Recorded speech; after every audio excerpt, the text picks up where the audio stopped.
Hello friends, मैं आपका दोस्त और एजुकेटर शिव पूजन सिंह आपका अपने यूट्यूब चैनल कॉम्पिटिटिव जोन में बहुत बहुत स्वागत करता हूं। फ्रेंड्स, बिहार दारोगा की वैकेंसी जो है वो अभी आई है, तो इसी के मद्देनज़र आइए यहाँ पर उसके सारे डिटेल्स के बारे में हम देखेंगे, जानेंगे क्या क्या कितनी पोस्ट्स हैं और क्या क्राइटेरिया है इसके सारे एजुकेशनल क्वालिफिकेशंस और सारी चीज़ों पर यहाँ पर हम बिंदुवार स्टडी करेंगे।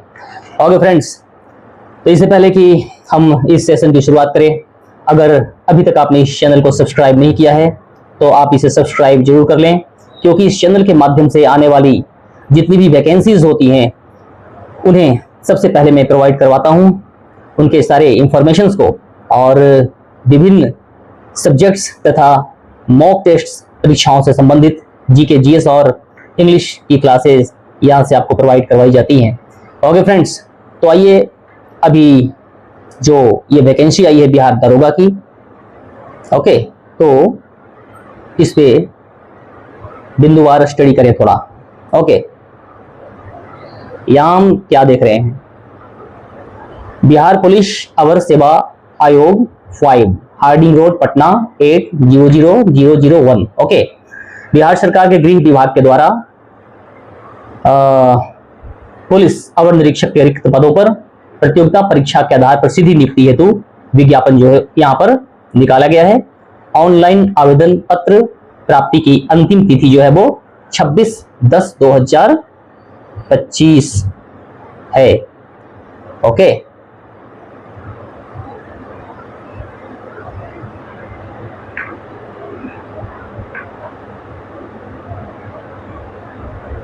कब तक?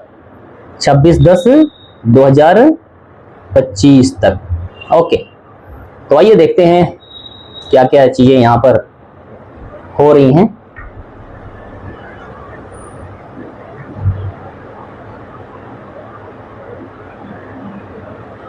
ओके, पुलिस अवर निरीक्षक, पुलिस सब इंस्पेक्टर का पद है लेवल 6। ओके, विज्ञापन संख्या जो है वो 5/2025 और 1799। ओके, कितने पद?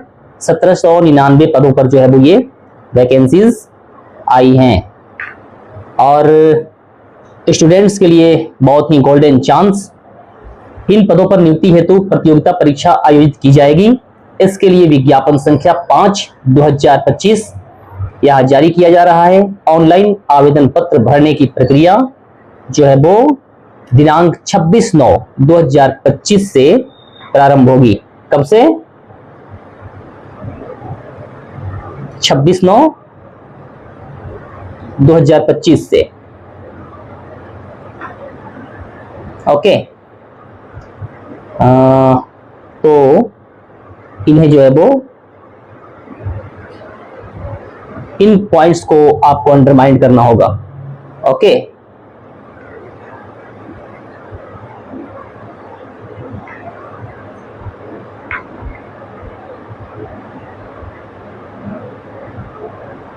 क्या क्या और चीजें थोड़ा देखें। उक्त पदों पर चयन के लिए बिहार पुलिस, ओके, उक्त पदों पर चयन के लिए बिहार पुलिस अवर सेवा आयोग द्वारा अभ्यर्थियों के से ऑनलाइन आवेदन पत्र प्राप्त किया जाएगा। एक अभ्यर्थी के द्वारा मात्र एक ही ऑनलाइन आवेदन पत्र भरा जाएगा। ये चीजें तो आप जानते ही हैं। चलिए, और क्या क्या इंफॉर्मेशन है। सबसे बड़ी बात यह है इसमें कि पदों की संख्या जो है वो 1799, यानी कि लगभग 2000 के बराबर। ओके, कितने पद इसमें हैं? लगभग 1799 पदों की संख्या। ओके, ये बहुत बड़ी बात।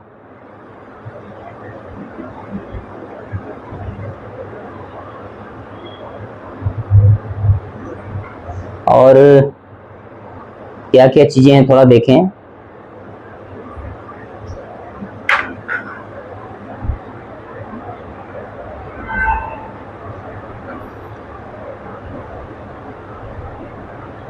मेन पॉइंट्स यहां पर हम डिस्कस कर लेंगे। ओके, जैसे कि शैक्षणिक योग्यता, आवेदन के लिए पात्रता भारतीय नागरिक जो है वो होना चाहिए, इंडियन होना चाहिए इसके लिए। और पुरुष, महिला एवं थर्ड जेंडर भी आवेदन कर सकते हैं। ओके, अभ्यर्थियों की शैक्षणिक योग्यता दिनांक 1/8/2025 तक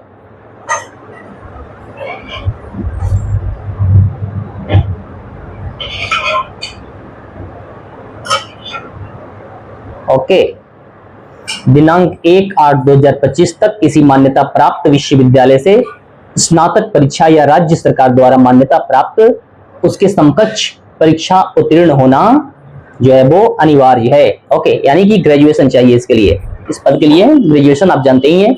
उम्र सीमा की गणना 1/8/2025 के आधार पर की जाएगी। ओके, 1/8/2025। परंतु वैसे अभ्यर्थी जो दिनांक 1/8/2024 को सरकार द्वारा निर्धारित अधिकतम उम्र सीमा धारित करते हों, वे भी उम्र सीमा के आधार पर आवेदन जो है वो कर सकते हैं। ओके फ्रेंड्स, अभ्यर्थियों की उम्र दिनांक 1/8/2025 को मैट्रिक अथवा समकक्ष प्रमाण पत्र के अनुसार निम्नवत होना चाहिए। क्या क्या? अनारक्षित कोटि के पुरुषों के लिए न्यूनतम उम्र 20 वर्ष, ओके, और अधिकतम उम्र 37 वर्ष, तथा महिलाओं के लिए न्यूनतम उम्र 20 वर्ष और अधिकतम उम्र 40 वर्ष है। पिछड़े वर्ग की बात करें तो पुरुषों एवं महिलाओं के लिए न्यूनतम उम्र 20 वर्ष और अधिकतम उम्र 40 वर्ष। ओके, 3 वर्षों की छूट दी गई है पिछड़े वर्ग एवं अत्यंत पिछड़े वर्गों के अभ्यर्थियों के लिए।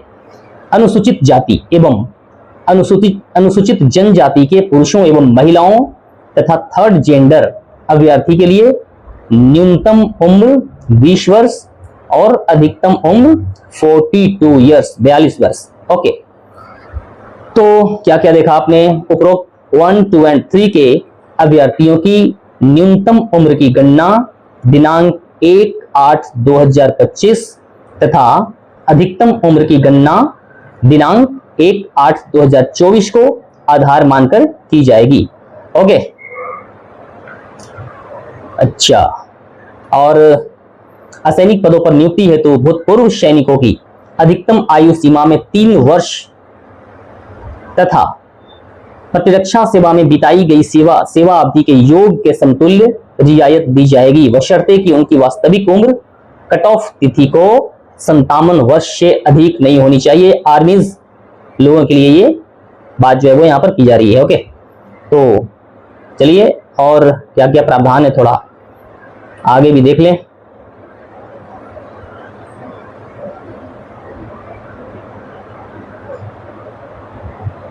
लंबाई, चौड़ाई, ऊंचाई की बात की जा रही है यहाँ पर। अभ्यर्थियों की शारीरिक मापदंड ऊंचाई, सीना और वजन के लिए कोई भी अंक नहीं दिए जाएंगे, परंतु विहित अर्हताएं पूरी नहीं करने वाले अभ्यर्थी असफल घोषित हो जाएंगे। तो चलिए, हाइट कितनी चाहिए? अनरिजर्व्ड कैटेगरी के पुरुषों के लिए न्यूनतम 165 सेंटीमीटर, अत्यंत पिछड़ा वर्ग, अनुसूचित जाति एवं अनुसूचित जनजाति के पुरुषों के लिए न्यूनतम 160 सेंटीमीटर, सभी वर्गों की महिलाओं के लिए न्यूनतम ऊंचाई 155 सेंटीमीटर चाहिए। ओके फ्रेंड्स, आप समझ रहे होंगे। और सीना सिर्फ पुरुषों की जांच की जाएगी, महिलाओं की नहीं। अनारक्षित सामान्य वर्ग या पिछड़ा वर्ग एवं अत्यंत पिछड़ा वर्ग के पुरुषों के लिए बिना फुलाए हुए 81 सेंटीमीटर सीना चाहिए और फुला करके 5 सेंटीमीटर का एक्सपेंशन चाहिए। ओके, तो फुलाने के बाद 86 सेंटीमीटर सीना होना चाहिए। फुलाने के बाद सीना में कम से कम 5 सेंटीमीटर का एक्सपेंशन होना चाहिए, अदरवाइज वहां से भी डिस्क्वालीफाई कर दिया जाता है। अनुसूचित जाति एवं अनुसूचित जनजाति के पुरुषों के लिए बिना फुलाए हुए 79 सेंटीमीटर न्यूनतम और फुला करके यहाँ भी 5 सेंटीमीटर का एक्सपेंशन आप देख रहे हैं, 84 सेंटीमीटर जो है वो हो जाता है। ओके, महिलाओं के लिए सीना की मापी नहीं होगी। वजन जो है वो सभी वर्गों की महिला उम्मीदवारों के लिए न्यूनतम 48 किलोग्राम होना चाहिए। किन्नर, कोची, हिजड़ा, ट्रांसजेंडर एवं थर्ड जेंडर अभ्यर्थियों के लिए शारीरिक मापदंड तथा शारीरिक दक्षता परीक्षा का मापदंड पिछड़े वर्ग की महिला अभ्यर्थियों के समान होंगे। ओके, थर्ड जेंडर की बात की जा रही है। लेकिन परीक्षा कैसे कैसे होंगे, आवेदन पत्रों के संग्रहण के उपरांत आवेदन पत्रों की समीक्षा की जाएगी एवं जिन अभ्यर्थियों के आवेदन पत्र सही पाए जाएंगे उन्हें एग्जामिनेशंस के लिए बुलाए जाएंगे। लिखित परीक्षा 2 चरणों में होनी है, प्रारंभिक एवं मुख्य परीक्षा। लिखित परीक्षा के सभी पत्र बहुविकल्पीय होंगे। और कैसे होंगे प्रारंभिक परीक्षा में 200 अंकों का एक पत्र होगा जिसमें प्रश्नों की कुल संख्या 100 होगी। ओके, एवं परीक्षा की अवधि 2 घंटे होगी, यानी कि 100 questions, each questions carries 2 marks. Okay, 100 questions होंगे और 2-2 मार्क्स ईच क्वेश्चंस कैरी करेंगे, तो इस तरह से कितने 200 मार्क्स का एग्जामिनेशन हो जाएगा। बट जो क्वेश्चंस की संख्या होगी वो कितनी होगी, वो 100 ही होगी। ओके, और क्या है भाई,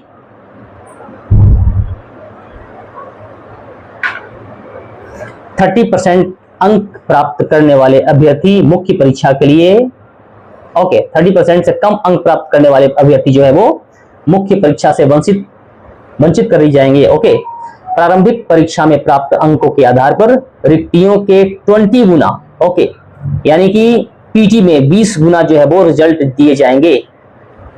जितनी रिक्तियां हैं 1799 जो रिक्तियां हैं, इसको 20 से मल्टीप्लाई कर दें तो इतने सारे क्या दिए जाएंगे, रिजल्ट दिए जाएंगे। पीटी में 20 गुना रिजल्ट। विज्ञापन के लिए उक्त आवेदनों की संख्या के आधार पर एक से अधिक पालियों में परीक्षा आयोजित की जा सकती है। ओके, बहुसत्रीय बहुप्रश्न पत्रीय परीक्षाओं के मूल्यांकन हेतु सामान्यकृत नॉर्मलाइज्ड अंकों की गणना जो है वो इक्वी परसेंटाइल पद्धति, इक्वी परसेंटाइल मेथड के द्वारा की जाएगी, जो कि आजकल विभिन्न परीक्षाओं में हो ही रहे हैं। ओके, द्वितीय चरण की एग्जामिनेशंस की बात करें तो इसमें 2 पत्र होंगे। प्रथम पत्र 200 अंकों का सामान्य हिंदी, ये 2 घंटे का होगा, जिसमें 100 प्रश्न होंगे एवं न्यूनतम अर्धांक यहाँ भी 30, यहाँ भी उम्मीदवार को 30% अंक प्राप्त करने होंगे, अन्यथा उन्हें अयोग्य घोषित कर दिया जाएगा। सामान्य हिंदी पत्र का प्राप्तांक मेघा निर्धारण में नहीं जोड़ा जाएगा। बहुत बड़ी बात, हिंदी की जो परीक्षा होगी आपकी, इसमें चाहे आप जितने भी स्कोर कर लें, ये जो है वो मेघा सूची में इसका अंक शामिल नहीं किया जाएगा। द्वितीय पत्र जो है होगा वो सामान्य अध्ययन, सामान्य विज्ञान, नागरिक शास्त्र, भारतीय इतिहास, भारतीय भूगोल, गणित एवं मानसिक योग्यता जांच से संबंधित होगा।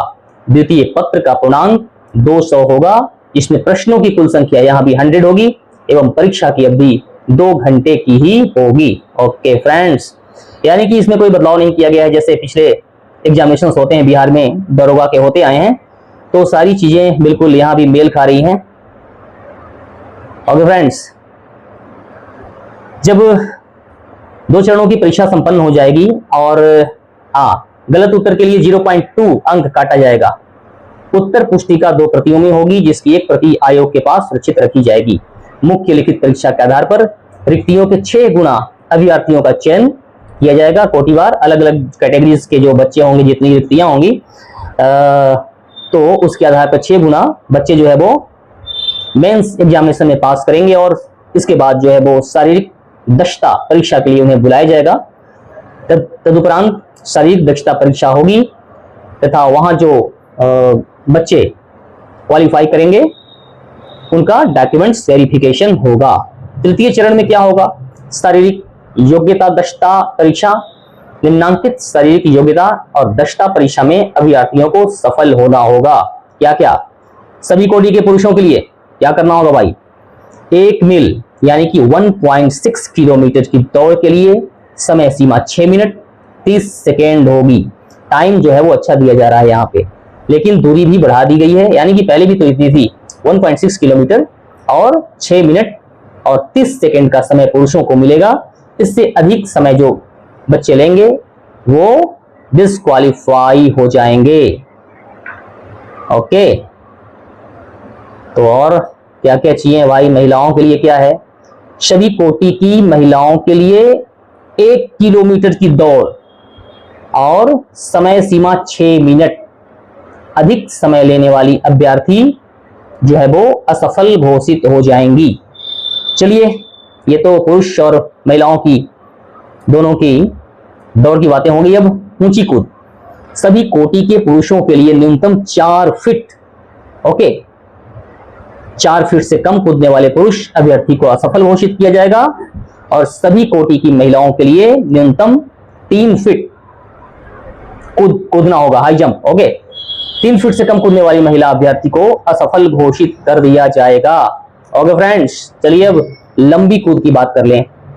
लंबी कूद, सभी कोटि के पुरुषों के लिए न्यूनतम 12 फीट, ओके, 12 फीट से कम कूदने वाले पुरुष अभ्यर्थियों को असफल घोषित किया जाएगा और सभी कोटि की महिलाओं के लिए न्यूनतम लॉन्ग जंप जो है वो 9 फीट कूदना है, ओके। और 9 फीट से कम कूदने वाली महिला अभ्यर्थियों को असफल घोषित कर दिया जाएगा। गोला फेंक, सभी कोटि के पुरुषों के लिए 16 पाउंड का गोला न्यूनतम 16 फीट फेंकना होगा, 16 पाउंड का गोला भी, और दूरी जो है वो 16 फीट से कम फेंकने वाले पुरुष अभ्यर्थियों को असफल घोषित किया जाएगा। सभी कोटि के महिलाओं के लिए 12 पाउंड का गोला जो है वो न्यूनतम 10 फीट तक फेंकना है। जो महिला अभ्यर्थी 10 फीट से कम 12 पाउंड का गोला फेंकेंगी उन महिला अभ्यर्थियों को असफल घोषित किया जाएगा, ओके।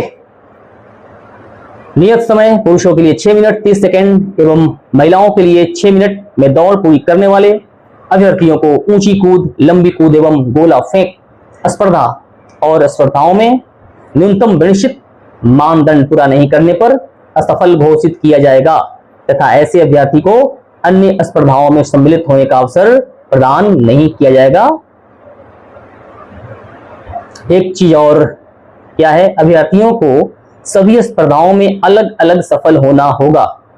दौड़ की बात छोड़ दें तो मात्र ऊंची कूद, लंबी कूद एवं गोला फेंक में अधिकतम 3 बार मौका दिया जाता है, ओके। तो इन चीजों को तो आप बच्चे अंडरमाइन कर लें।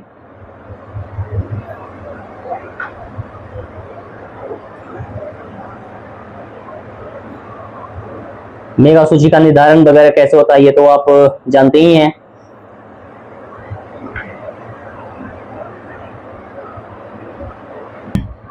ओके, तो आप यहां देखें, मेन इंपॉर्टेंट चीज जो है वो रिक्तियां जो है वो सामान्य प्रशासन विभाग बिहार सरकार का पत्रांक 23 नियुक्ति 1/97/2025 साप्र 17,382, ओके, दिनांक 15/9/2025 द्वारा प्राप्त अधियाचना के अनुसार जो है वो इस नियुक्ति को डिक्लेयर किया गया है, ओके।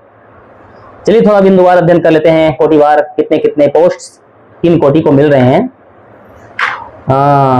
आरक्षण कोटि जो है वो अनुसूचित जाति के टोटल जो है वो 210 पद होंगे और महिलाओं को जो है वो 35% आरक्षण यहां पे दिया जा रहा है, तो 74 पद जो है वो महिलाओं के लिए है। अनुसूचित जनजाति के 15 पद 5 महिलाओं के लिए। अत्यंत पिछड़ा वर्ग 273 कुल पद पुरुषों के लिए, कुल पद 273 और इसमें 96 महिलाओं के लिए आरक्षित। पिछड़ा वर्ग 222 कुल पद 78 पद महिलाओं के लिए आरक्षित। पिछड़े वर्गों की महिला 42, ओके। अनारक्षित अनरिजर्व कैटेगरी के बच्चों के लिए 850 टोटल पद, जिसमें 298 पद जो है वो महिलाओं के लिए आरक्षित। आर्थिक रूप से कमजोर वर्ग AWS 180 total posts and 63 posts are reserved for women candidates. Transgenders के लिए टोटल 7 पोस्ट हैं और कुल पदों की संख्या जो है वो 1799 होती है, जिसमें महिलाओं के लिए 614 पद आरक्षित हो जाते हैं। तो जो पद बचे हैं इसमें 614 अगर घटा दें तो ये पुरुषों और ट्रांसजेंडर के लिए होंगे, ओके। नेक्स्ट और क्या है, थोड़ा मेन पॉइंट जो है बच्चों के लिए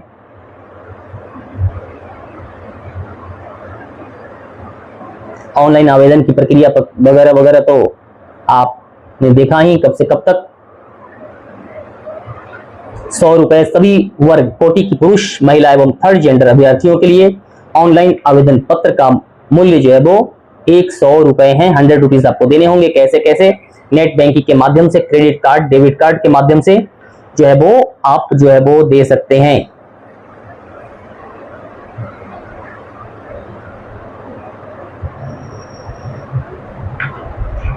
ओके, और ये वेबसाइट है आपका state.bihar.government.in।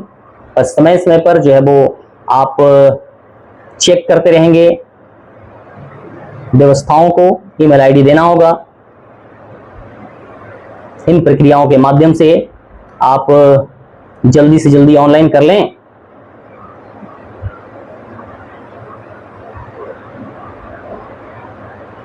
ओके,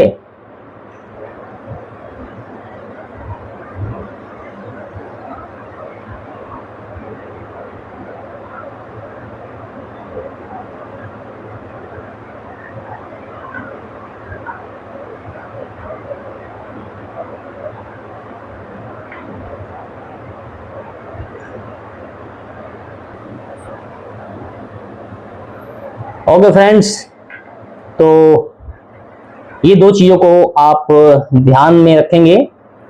26/9/2025 से ऑनलाइन प्रक्रिया प्रारंभ, आवेदन ऑनलाइन होना शुरू, और अंतिम तिथि जो है वो 26/10/2025, यानी कि पूरे 1 महीने तक। ओके फ्रेंड्स,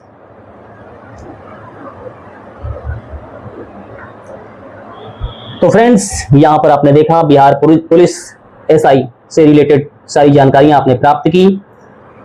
ओके, इसकी तैयारी कैसे करनी है? जीके जीएस सेक्शन पे बहुत ज्यादा जोर आपको देना होगा इस एग्जामिनेशन को क्वालिफाई करने के लिए, और इस एग्जामिनेशन को क्वालिफाई करवाने की क्षमता जो है वो इस चैनल के माध्यम से आपको प्रोवाइड करवाए जाएंगे। तो आप इस चैनल के माध्यम से जुड़ करके जीके जीएस और विभिन्न सब्जेक्ट्स की तैयारी करेंगे इस एग्जामिनेशन के लिए। ओके, तो चलिए वीडियोस, ये क्लास और इंफॉर्मेटिव वीडियो जो है वो थोड़ी लंबी हो रही है। ओके, एक बार फिर मैं आपको ये रिकॉल करवा देना चाहता हूं कि अगर अभी तक आपने इस चैनल को सब्सक्राइब नहीं किया है, you must subscribe it and share among your friends and all those who are preparing for any kinds of competitive examinations। Okay, तो चलिए मिलते हैं अपनी अगली क्लास में, अपनी अगली वीडियो में। तब तक के लिए आप अपना ख्याल रखिए। जय हिंद, जय भारत।